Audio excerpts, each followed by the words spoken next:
Mula ho sa Pampanga ay dumako naman tayo sa Eastern Samar na tinamaan nga rin po ng lindol kanina o sa araw pong ito. At makakausap ho natin mula sa pamagitan ng telepono ang hepe ng PNP Region 8, si Director or General Jonardo Carlos, para magbigay ho siya ng update tungkol sa naging briefing na mga opisyal ng Region 8 o ng Eastern Visayas. Magandang gabi po, General Carlos.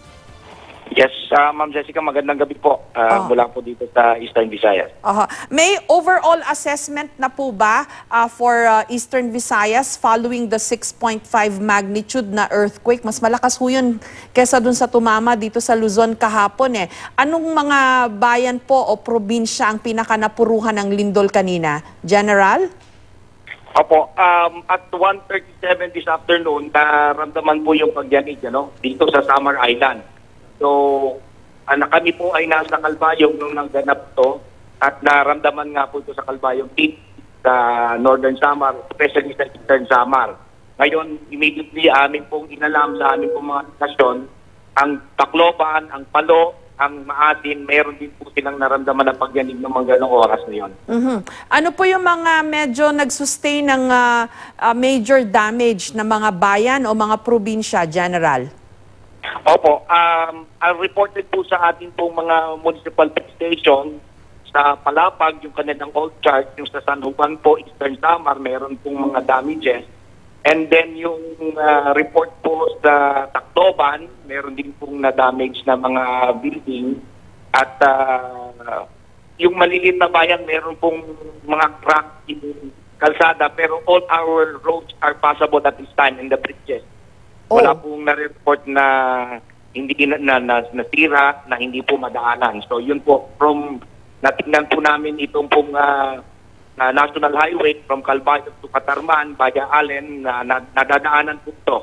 At yung mga maliliit na mga bahay, meron pong mga structural damage, pero mga crack sa mga bahay, yan po yung nare-report sa maliliit na mga bayan-bayan. Okay. May mga casualties po ba, General? May mga nangangailangan ho ba ng medical attention? Yung mga nasugatan, yung mga nag-panic attack, lalo na po yung mga senior citizen natin. And how are our hospitals coping kung meron man, General? Opo, pertaining to casualties, meron po mga minor injuries. At yan po ay mayroon pong 4 na napadala sa Northern Samar, sa Catarman, dinala po sila sa Northern Samar Provincial Hospital. At meron din po sa Tacloban, ito naman po ay nasugatan dahil sa nabasag na salamin. Ito po ay nandun po sa isang mall. At nabigyan naman po ng lunas sa medical attention. So there's about 5. Pero yung died o namatay ay wala po tayong reported.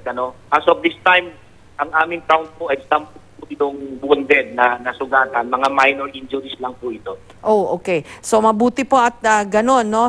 General, yung kuryente po, okay naman po yung kuryente, water supply, hindi ho nasira dahil sa lindol. Malakas ho kasi yung 6.5 magnitude. Tama po yan. Initially, immediately after the incident at 1:37 this afternoon, naputulan po ng linya ng kuryente ang Calbayog, ang Samar, ang Eastern Samar at ang Northern Samar. Ngunit bumalik po ito, naibalik po yung serbisyo mga alas 3 ng hapon. Sa Catarman po mga alas 3, alas 4:20 ng hapon, bumalik po yung serbisyo ng kuryente. Ang tubig po, meron po tayong tubig, hindi naman po apektado yung ating supply ng tubig.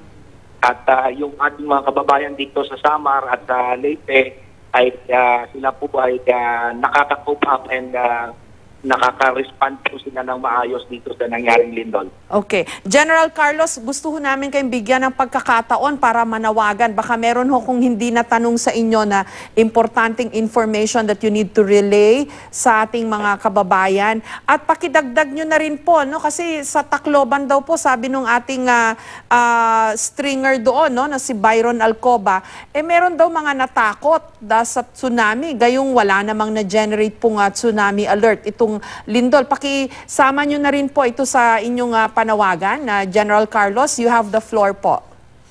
Opo, yung ating po mga kababayan sa Tacloban, huwag po magpanik. huwag pong matakot sa tsunami. Wala pong tsunami warning na ibigay po ang PICOC. So, yun lang po, maging alerto, pakinggan po yung mga update, and make sure po na handa rin po sila.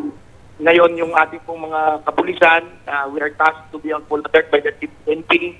Ang ating pong ginagawa ngayon ay itong ating pong Disaster Incident Management Task Group at activated na po yan sa mga bayan-bayan in coordination po sa ating local STREAM-C at saka OCD para magkaroon po tayo ng isang assessment. Kaya yan po yung nire-report po namin kung ano po yung aming pong nakikitang report mula po sa ating mga engineering office sa mga bayan-bayan. So yun po, makikipusap kami. Alam po namin yung mga kababayan namin dito sa Samar, pagtulong-tulungan po natin yung mga kapatid na nandyan sa bundok. Huwag po ninyong aatakihin yung aming pong mga pulis na tumutulong sa kababayan natin. At kami po ay magsisilbi po para sa taong bayan. Oo nga, dapat wala munang labanan o gyera kasi panahon po ito ng kalamidad. Maraming salamat, General Jonardo Carlos, ang hepe po ng PNP Region 8. Maraming salamat po. Magandang gabi po.